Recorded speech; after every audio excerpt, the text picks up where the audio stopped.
Boa tarde a todos. Eu se calhar fiz mal não ter trazido o copo de água. É sempre difícil depois de ouvir o Sr. Professor falar de seguida, ainda por cima de um tema que lhe é tão caro, eu sei. Eu vou tentar de forma muito humilde, de alguma forma dizer como é que nós, no agrupamento de escolas de Alcanena, como alguém que está no terreno, achámos que devíamos operacionalizar o currículo e de que forma é que o fizemos. Portanto, o perfil dos alunos.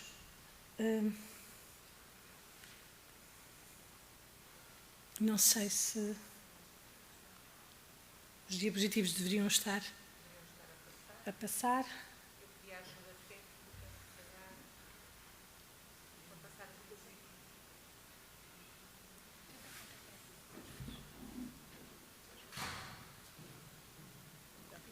Ele está on.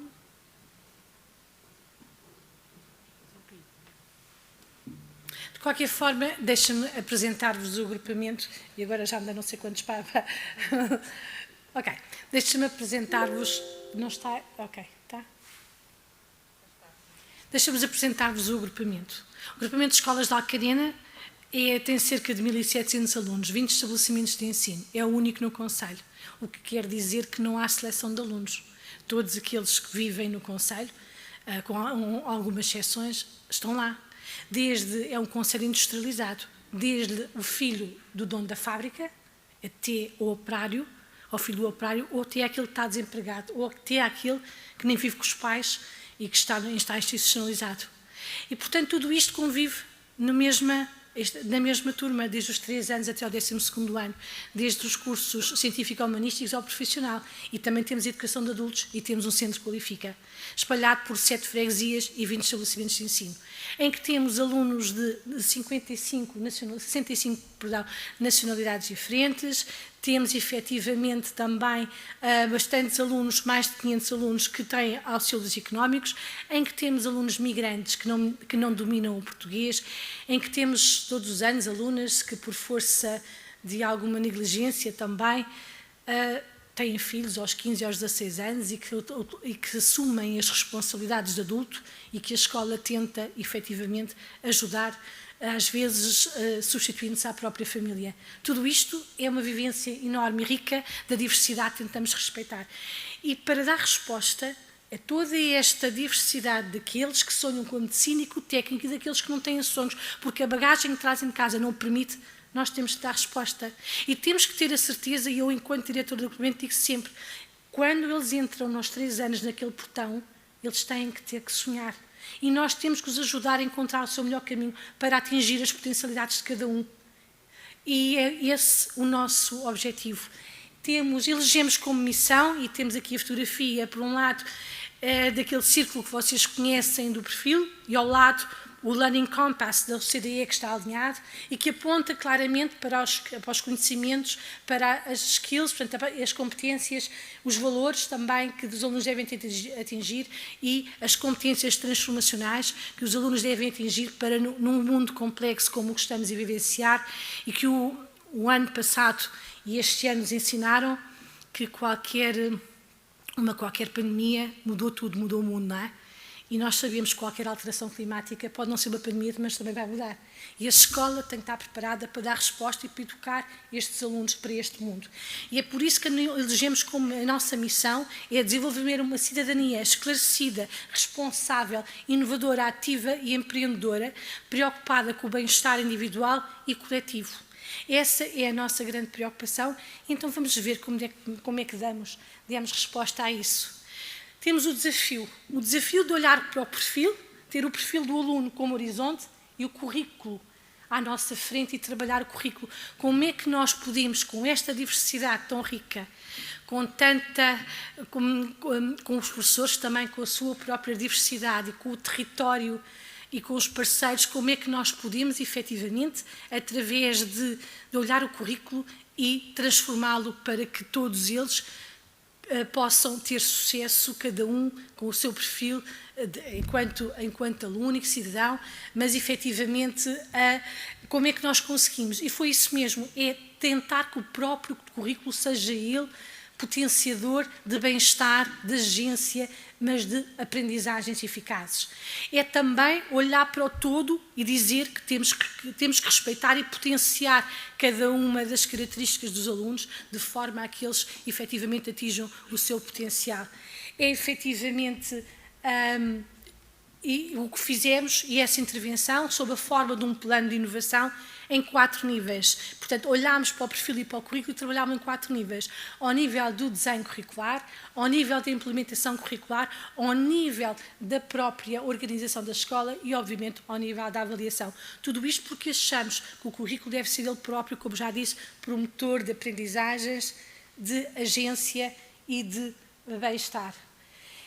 E aquilo que fizemos logo muito claramente, e sintetizei e só trouxe para aqui aquilo que era interessante para a questão do currículo, e do perfil, desculpem, aquilo que tinha a ver com o perfil, foi criarmos disciplinas novas, e também só vou dizer aquelas que são talvez mais relevantes. E nessa criação de novas disciplinas, desde logo, por exemplo, no terceiro ciclo, 7º e 8º ano, deixámos de ter a disciplina Ciências. Temos Cidadania e Ambiente. Porquê? Porque o programa de ciências é todo ele 7º e 8º sobre o ambiente. Mas faz sentido nós termos os alunos a falar sobre questões ambientais e eles não mudarem de atitude? Faz sentido que um professor de ciências esteja só a falar sobre a matéria e não façam com que os alunos contaminem positivamente em casa onde vivem e que tenham uma responsabilidade na comunidade e que façam transformar essa mesma comunidade através daquilo que estão a estudar, que é o ambiente? Deixámos de ter história no 9º ano e temos cidadania e atualidade. Faz sentido falar nos nossos tempos sem os alunos tomarem posição, e não é questões ideológicas, é eles participarem na vida ativa e perceberem o qual é importante. Faz sentido eles efetivamente não terem alicerces para tomarem decisões na escola, na vida? Não faz, para nós não faz. E é por isso que fizemos estas transformações.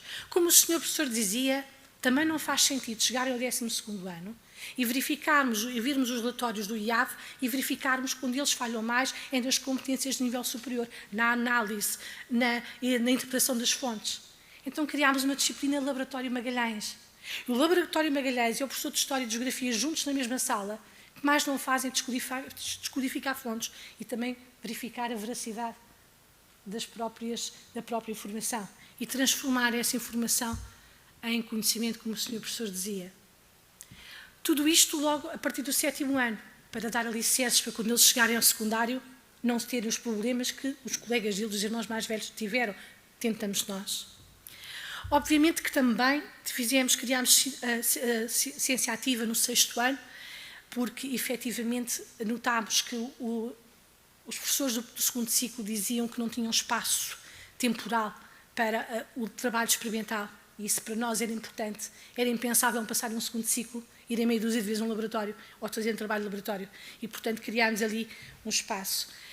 E estes são alguns dos exemplos que me estou a referir. Outros eram, mas foi esta, para além de mexermos nos minutos, mais importante que isto foi analisar se queremos de facto que os alunos desenvolvam as competências transformadoras, então podemos mexer logo ao nível do desenho curricular e ele próprio contribuir para isso.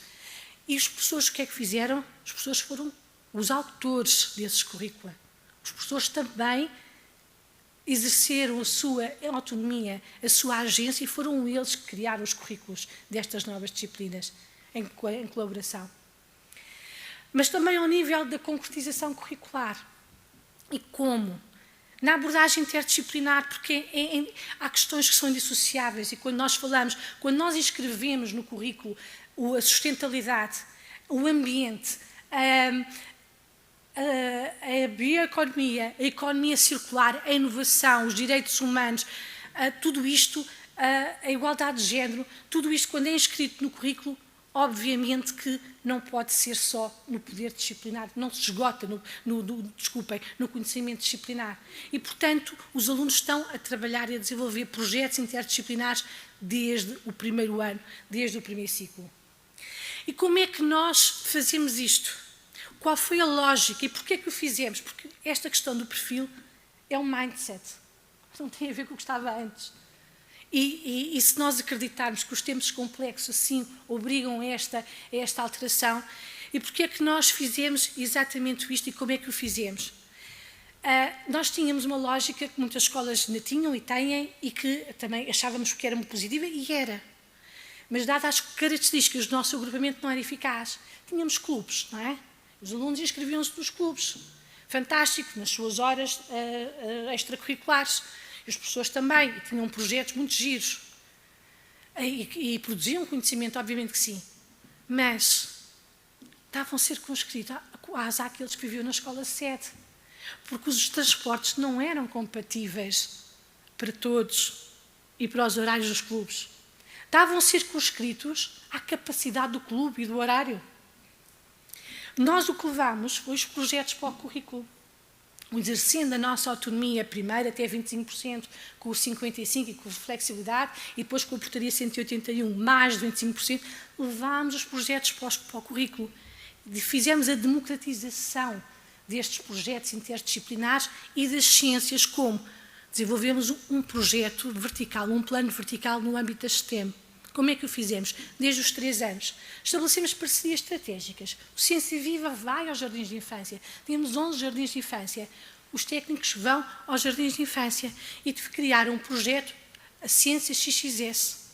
É uma delícia ver, aguçar a curiosidade e o espírito de observação de crianças de 3 anos, a verem se os corpos flutuam ou não flutuam, ou se os corpos se atraem ou repelem, e explicar com palavras deles aquilo que é complexo. Fenómenos são complexos.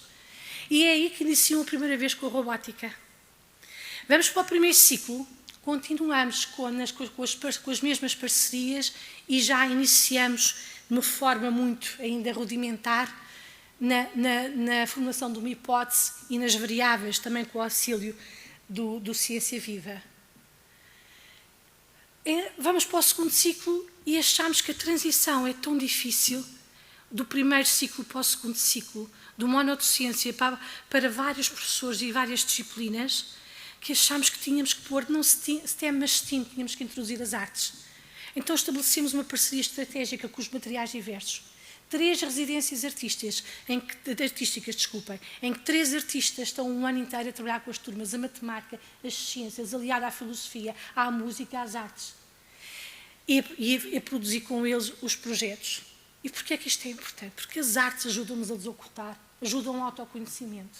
E nós, quando gizamos o nosso projeto do plano vertical na STEM, não dissociamos do plano vertical do desenvolvimento das competências socioemocionais, que deve acompanhar esse mesmo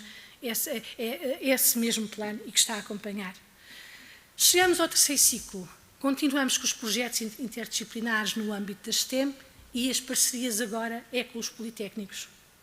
Chegamos ao secundário via investigativa pura e dura e as parcerias apenas com universidades nacionais e estrangeiras. Agora perguntam-me, quem é que define os projetos? Os alunos. Quem é que define depois, quem é que formula as hipóteses e define as variáveis? Os alunos. Quem é que estabelece as parcerias até ao terceiro ciclo? Os professores, sugerindo pelas famílias, pelos alunos. No secundário, os alunos. Então, como é que fazem?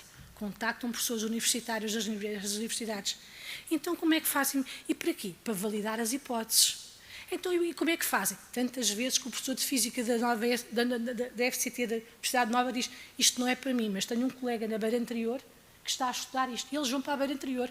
Chega à Beira Anterior, mas o meu colega de Barcelona fez um projeto deste âmbito. E eles, para Barcelona, contactam Barcelona. E quando a pandemia permite, até vão até essas universidades. O que é que a escola fez? A escola equipou os laboratórios com tudo. A escola é velha, é de 86, mas tem equipamento de excelência para o currículo. Equipou os laboratórios com tudo o que possa haver e que seja possível desse âmbito, até porque os prémios que ganhamos são muitos e reverte para isso. E para os alunos produzirem o tal conhecimento. E o que é que eles fazem? Olhem, por exemplo, produzem substâncias para substituir o plástico, outra forma de curtir as peles, porque nós temos um passivo ambiental no Conselho enorme, e estão sempre a responder e a tentar dialogar com o tecido empresarial e a dar soluções para o próprio tecido empresarial, e às vezes vão às fábricas do tecido empresarial fazer os próprios ensaios dos projetos que estão a fazer. E tudo isto é curricular e todos eles têm exames, muitos deles querem ir para a medicina e para o técnico e fazem os projetos nas bienais, ou seja, Biologia A e Físico-Química A, e claro com as outras disciplinas, nomeadamente a Filosofia, porque o método científico e a via científica tem que ter aqui também essa componente de ética. Para além disso, queria-vos dizer que no primeiro ciclo, não referi, é a primeira vez que o aluno tem um contacto verdadeiro com o conhecimento epistémico. Vai uma semana, cada uma das turmas, para a Ciência Viva e veste o papel e a bata do cientista. Posiciona-se no lugar do cientista e experimenta lá.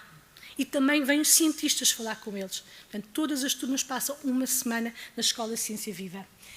Queria-vos dizer também que, obviamente, que isto se faz introduzindo o currículo local, nomeadamente no próprio currículo, para que os alunos, para dar este mote aos projetos e, portanto, houve, de facto, a territorialização do currículo, em que é entendido por nós como fonte de aprendizagem, porque, sendo o único agrupamento no Conselho, os alunos têm que dar soluções para a comunidade, têm que ser transformadores também da própria comunidade. Portanto, eles trabalham, basicamente, pedagogia de projeto nos Problem-Based Learning e, de facto, também os professores não estão sozinhos, não estão isolados e, muitas vezes, estão 2 e 3 professores na mesma sala a trabalhar.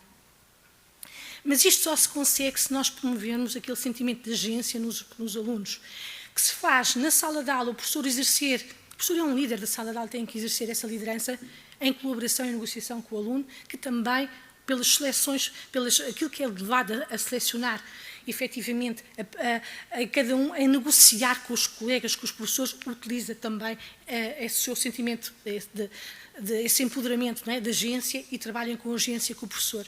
Mas mesmo assim nós fazemos assembleias de turmas, outras vezes interturma, outras vezes interciclo. Os alunos são chamados a tomar decisões, a tomar parte dessa decisão e a dizerem que escola querem, que avaliação é que querem e efetivamente comentá-la e negociá-la também com os professores.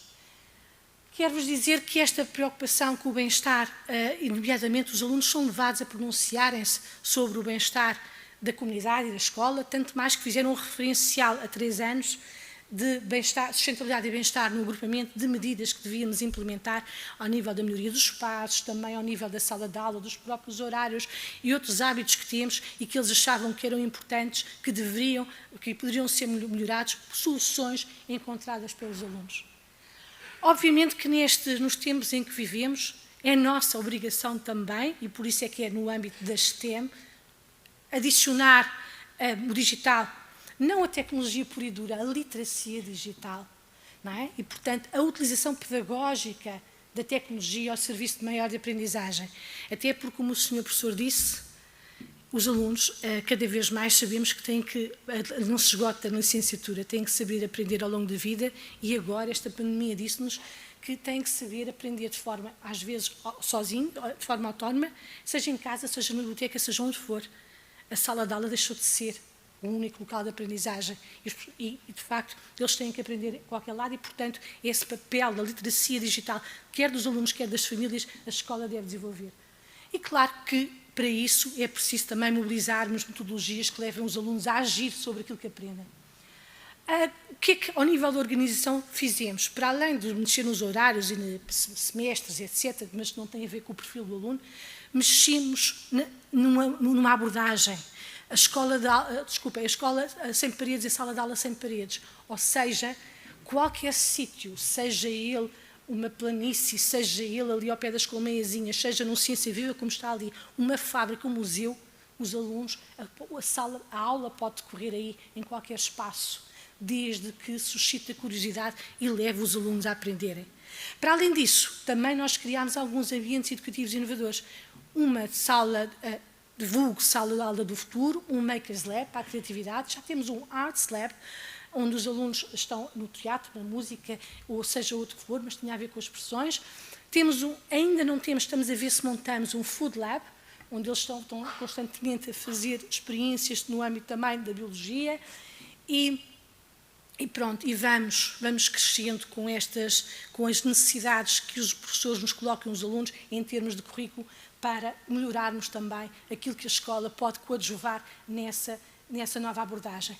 E, obviamente, que a avaliação suscitou uma reflexão em que se esbatem os poderes professor e aluno, em que são os critérios negociados rúbrica a rúbrica, em que é uma avaliação mais pedagógica, muito menos centrada nos resultados académicos, mas sim em todo o processo, sendo uma avaliação verdadeiramente formativa e formadora, em que houve um aumento para 4 momentos de feedback aos pais e às famílias e que com feedback de qualidade, com relatórios, com fotografias dos alunos em cada uma das disciplinas e que eles próprios corresponsabilizam e assumem qual vai ser, perante aquele retrato, o seu compromisso para, numa etapa posterior, ser ultrapassado. Obviamente que tentamos motivar os nossos professores. Eles estão muito descrentes relativamente, dizem sempre que não acreditam já nas políticas educativas, leia-se progressão na carreira e outras situações, mas que vestem a camisola pelo agrupamento. Isso para mim já basta-me. Se eles vestem a camisola pelo agrupamento e acreditam que o agrupamento consegue fazer mais e melhor, é fantástico. Depois é este exercício de agência nos professores, que são eles que constroem os currículos, os professores, eles próprios, são eles que tomaram a decisão de ir para o plano de inovação, que eu ouvi toda a gente, aliás, reuniões geral de professores, em que toda a gente tomou essa decisão.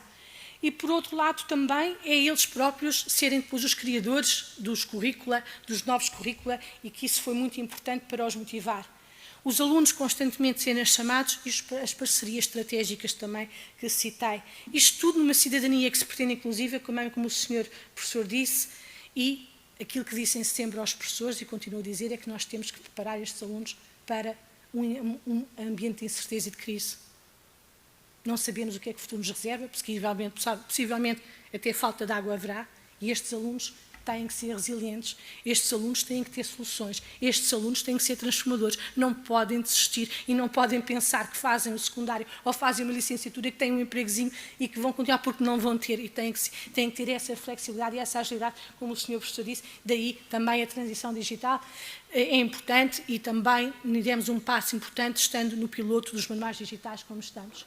Queremos construir uma comunidade de aprendizagem, sempre a aprender, sempre também nesta filosofia Everyone a Changemaker, somos uma escola transformadora recrutada pela Ashoka, e isto só é possível não nos divorciando, não nos podemos divorciar daquilo que nos rodeia da comunidade. Temos que chamar os nossos parceiros comunitários para nos ajudarem a desenvolver o currículo, para nos ajudarem na escola.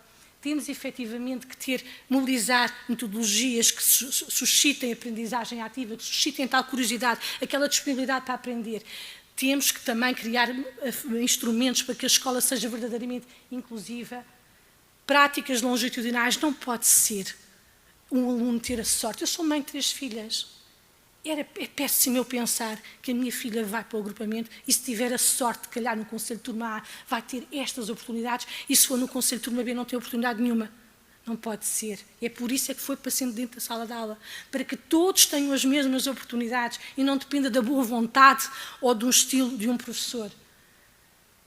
A integração curricular também é fundamental e esta democratização das práticas, das STEM, das artes, a todos, e a resposta a problemas comunitários. E, obviamente, o bem-estar como horizonte, assim como o perfil. Só assim é que nós achamos que conseguimos que os nossos alunos, efetivamente, sejam eles transformadores. Efetivamente, esta é a nossa responsabilidade social, do agrupamento, da escola, da comunidade, do país, quiçá da Europa, do mundo e do planeta. Muito obrigada.